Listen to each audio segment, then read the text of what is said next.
நம்ம டிவிக்கே தளபதி விஜய்க்கு கலர் பண்ணலாமா இல்லை பிளாக் அண்ட் ஒயிட் பண்ணலாமான்னு கம்யூனிட்டி போஸ்ட்டில் கேட்டிருந்தேன். கலர்னு சொல்லியிருந்தீங்க. நான் யூஸ் பண்ணது இந்த 2 கலர் பண்ணிவிடுவோமா? Let's get start. இந்த நீடபிள் எரேசர் எடுத்து நம்மளோட அவுட்லைனை லைட் பண்ணோம் அப்படின்னாக்கா, லைட் பண்ண அவுட்லைனோடைய லுக் வந்து பார்த்தீங்கன்னா இப்படி கிடைக்கும்.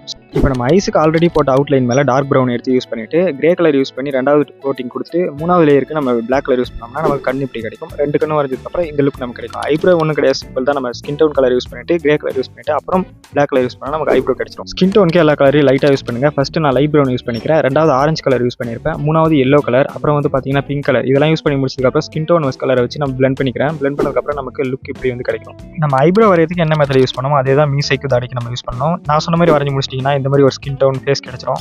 இதுக்கப்புறம் வரைகிற எல்லாமே ஈஸி தான். அவருடைய கட்சி துண்டோடைய ரெட் கலர் யூஸ் பண்ணதுக்கப்புறம் லுக் நமக்கு இப்படி கிடைச்சிது. அடுத்தது நான் எல்லோ கலர் யூஸ் பண்ணேன். எல்லோ கலர் யூஸ் பண்ணதுக்கப்புறம் லுக் இப்படி கிடைச்சிது. அப்புறம் ஷர்ட்டோடைய அந்த ஷேடிங்ஸ்க்காக கிரே கலர் யூஸ் பண்ணேன்.